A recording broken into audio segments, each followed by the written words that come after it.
Somewhere on a job site tonight, a bulldozer built before the moon landing is still pushing dirt. No display screen, no emission sensors, no dealer laptop required. Its owner has never seen a regen cycle, never paid for a software unlock, and never watched a $200,000 machine sit idle waiting for a fault code to clear. These 10 machines came out of the 1960s, and half a century later, they are still outlasting equipment built this decade. Here is exactly why. Number 10. Caterpillar D4D. Let's start small, because the smallest machine on this list might be the most stubborn survivor of all. The Caterpillar D4D went into production in 1963 and stayed there until 1977, a 14-year run.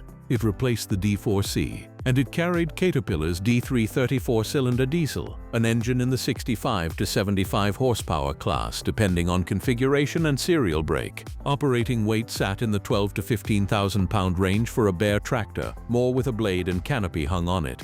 By 1960 standards, that was a mid-size farm and utility dozer. By today's standards, it's a compact machine, and that's precisely the point. Here is what the D4D has that a modern compact dozer does not. A fully mechanical fuel system, a gear drive or torque converter transmission with no electronic control module, steering clutches and brakes you can adjust with hand tools, and a chassis built out of steel that was specified for a working life measured in decades rather than lease cycles. Walk onto almost any older cattle ranch, gravel pit, or small logging operation in North America, Australia or New Zealand, and you have a real chance of finding a D4D still earning money. Not restored, not on display, working, cutting fire breaks, maintaining farm tracks, backfilling, clearing brush. The reason is brutally simple. A D4D that needs an injection pump gets an injection pump.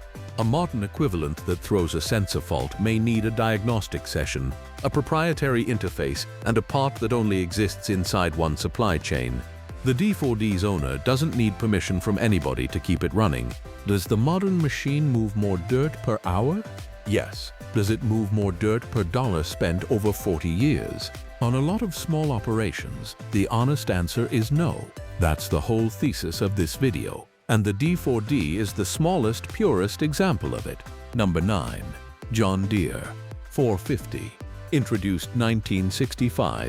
In 1965, John Deere introduced the 450 crawler dozer. It filled the mid-class slot in Deere's construction line, sitting above the small frame 350 and taking over from the size customers had been buying as the 2010 crawler. The original 450 was mechanical to the core, a Deere 4-cylinder diesel, a multi-speed gearbox, clutch and brake steering, and planetary final drives built onto Deere's existing crawler undercarriage. Nothing exotic, nothing clever, just proportions that worked. But here's the fact that makes the 450 remarkable, and it's a fact you can verify against Deere's own model history. The nameplate launched in 1965 is still in the catalog today. The 450 ran through B, C, E, G, H, J, K and current generation variants. That makes it one of the longest continuously produced model lines in the history of construction equipment. Think about what that means. Deere got the fundamental architecture right on the first attempt in 1965. The weight distribution, the track gauge, the drawbar geometry, the size class, and 60 years of engineering has refined it without ever needing to abandon it. The 1965 generation machines that survive are typically found doing pond work, land clearing, driveway maintenance, and small site grading. Owners keep them for the same reason people keep old pickup trucks. Parts availability is genuinely good because the platform never died. The machine is light enough to move on a tag trailer without a permit, and the drivetrain has almost nothing in it that can fail in a way you can't diagnose by ear. The original 450 does not outproduce a 450 P-tier. It was never going to. What it does is refuse to stop, decade after decade, on a fraction of the operating cost. And that is a form of working harder that spec sheets don't measure. Number 8. Caterpillar D6C. The D6C arrived in 1963, replacing the D6B, and stayed in production until 1977 when the D6D took over. Early D6Cs ran Caterpillar's D3 33 6-cylinder diesel. Later in the production run, And you can trace this through the serial number breaks in Caterpillar's own service records.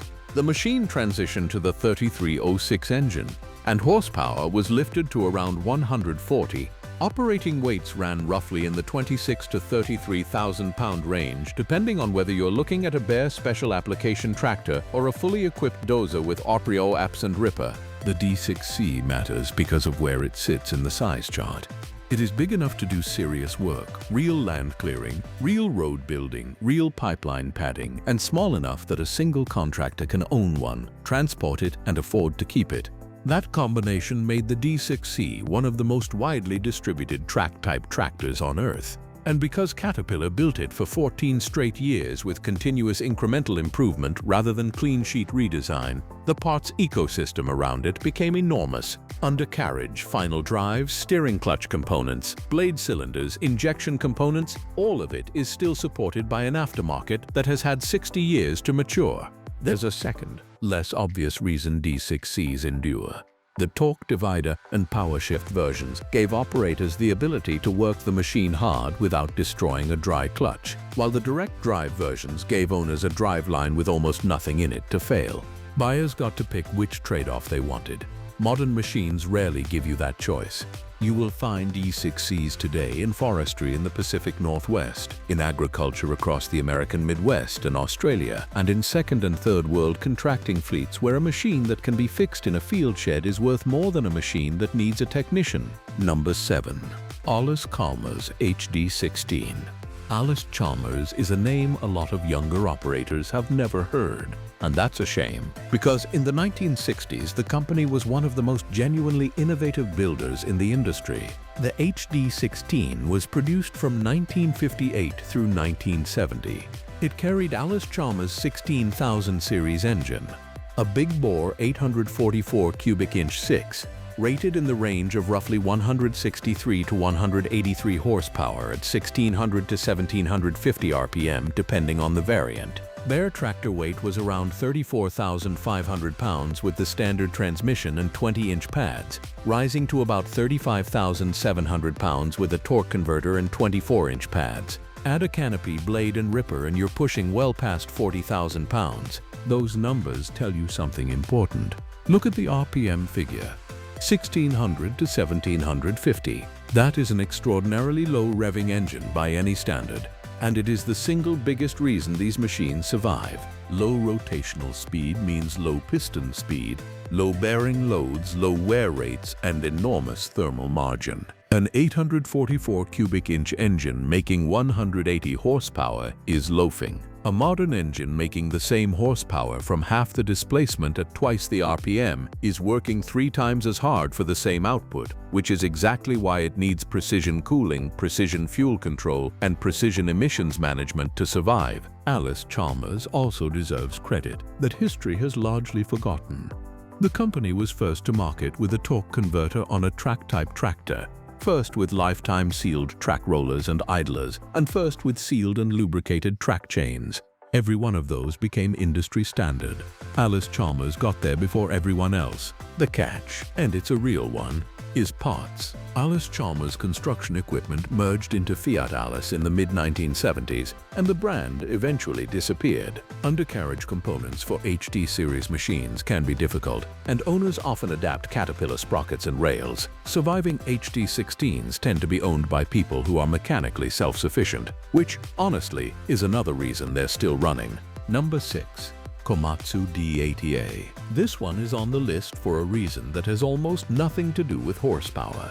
In 1963, the Japanese government opened the earth-moving equipment industry to foreign investment, and Caterpillar announced it would enter Japan in partnership with Mitsubishi Heavy Industries. At that moment, Komatsu held more than half the domestic market, but its product quality was, by the company's own later admission, well below world standards. Local analysts openly predicted Caterpillar would bankrupt Komatsu within 3 years. Komatsu's response is now taught in business schools worldwide. The company had already launched a total quality control program in 1961. It followed that with an internal campaign known as Project A, aimed squarely at raising the quality of its mid-size bulldozers to Caterpillar's level. Ryoichi Kawai instituted the Plan Do Check Act cycle across the organization to force continuous measurable progress. The Komatsu D80-A, introduced in 1963, is the machine that campaign was built around. Komatsu's own corporate museum describes it plainly. As trade liberalization progressed and Caterpillar Mitsubishi was founded, Komatsu made a model change with the explicit goal of building a bulldozer that surpassed Caterpillar's in quality and reliability. The results were not marketing fluff. Komatsu's warranty claim rate fell dramatically, and its domestic market share went up rather than down. Caterpillar did not bankrupt Komatsu. Instead, Komatsu became the company that would later build the D355A, the D455A, and eventually the D575A, the largest production bulldozer the world has ever seen. So why does a D80A still work hard today? Because it was engineered by a company that believed its survival depended on the machine not breaking. That is a very different design brief from hit a price point and a warranty term. Surviving D80As in Japan, Southeast Asia, and South America are still working, and they are working on the reputation that was deliberately built into them in 1963. Number 5. Allis-Chalmers HD21. The HD21 was Allis-Chalmers' answer to the Caterpillar D8, and it is one of the most underappreciated heavy dozers ever built. The story of its engine is the story of the machine. The first production version, the HD21A, used an Allis-Chalmers badged Buda HDS8 44 six-cylinder supercharged diesel rated at 204 flywheel horsepower. In 1956, that was uprated to a turbocharged HDT8 44 producing 225 flywheel horsepower, the last HD21 engine to use the Lenova fuel injection system.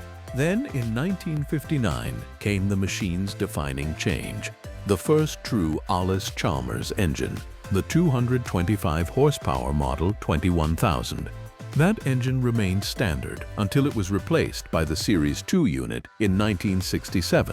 In 1969, the HD21B arrived with the 21002 engine, rated at 273 horsepower and a completely restyled body with straight angular panelwork instead of the earlier rounded lines.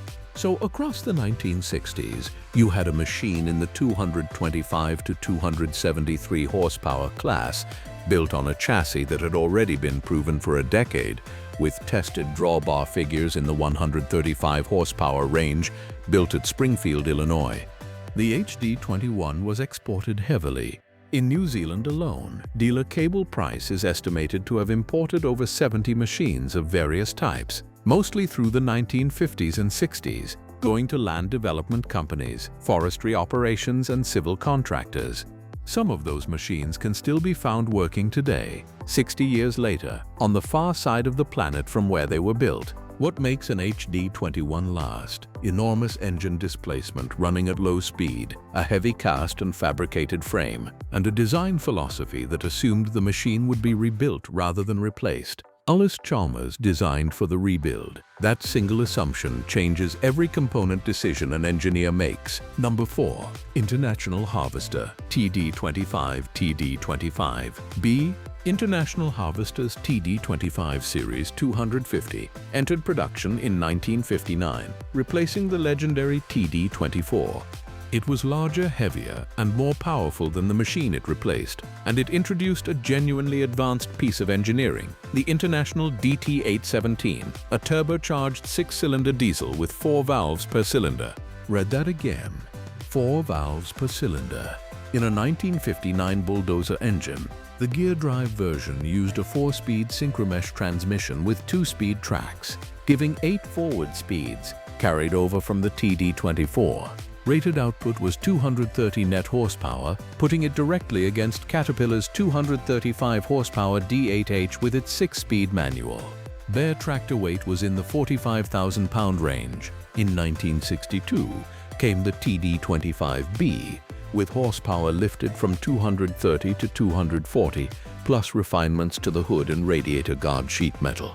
That machine sold in serious quantity and became the definitive 1960s international crawler. Both PowerShift and direct drive versions were available. The TD25 platform was so fundamentally sound that International kept developing it for another 2 decades. The TD25C arrived in 1974 with 285 flywheel horsepower and nearly 2 tons of added weight. The TD25E followed in 1979 at 310 net horsepower, competing against the Caterpillar D8K, the Fiat Allis-21C, and the Komatsu D155A1. International Harvester sold its construction equipment operations to Dresser Industries in 1984. Here's why a TD25 still works hard. The DT817 is a low-stress, high-displacement engine with a genuinely good cylinder head design. The power-shift transmission is a robust hydraulic unit with no electronic control, and the machine was overbuilt for the horsepower it carried. International engineered a chassis that could handle far more power than it was originally given, which is exactly why they could keep adding horsepower to it for 25 years. Number 3. Caterpillar D8H.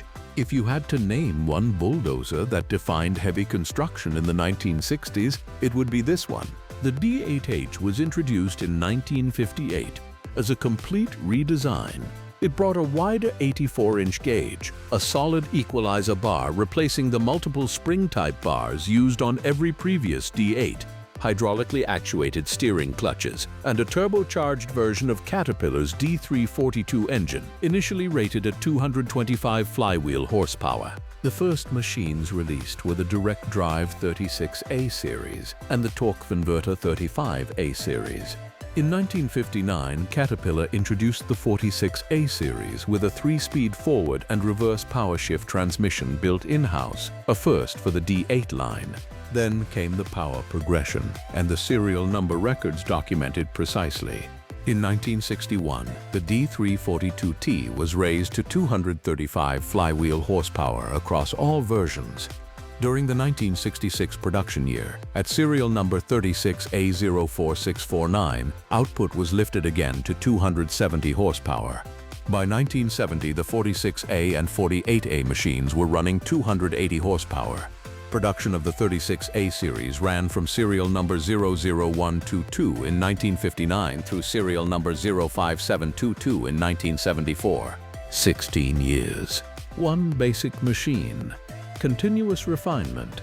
Operating weights ran from roughly 47,000 pounds for a bare tractor up past 55,000 and beyond, fully equipped with blade, ripper, and canopy. The D8H also carries one of the most beloved features in the history of heavy equipment, the pony motor. A small gasoline engine that starts first, warms the main diesel, and cranks it over. On the D8H, the pony motor's exhaust routes around the diesel's intake, doubling as a primitive intake preheater. It is a genuinely elegant piece of cold start engineering, and it is the reason people post videos of D8Hs firing up at 20 below zero. When Caterpillar finally pushed the D342T to 300 horsepower in the 1974 D8K, the engine began dropping cylinder liners.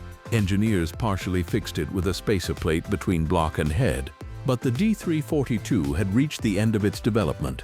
That failure is the best possible evidence of how well judged the D8H's original power rating was. Caterpillar had found the exact point where that engine would run forever, and the D8H sat right on it. Number 2. Euclid TC-12. This is the strangest machine on this list, and arguably the most magnificent. The Euclid TC-12 was not a bulldozer with a big engine. It was a bulldozer with 2 complete drivetrains, 2 General Motors Detroit Diesel 671 engines, 2 Allison power shift transmissions, 2 hoods, 2 radiators, 2 exhaust stacks, 1 operator.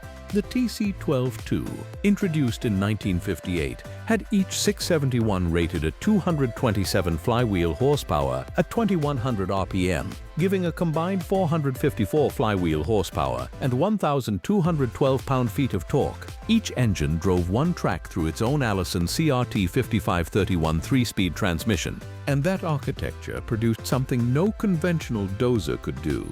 The TC-12 did not steer with clutches and brakes.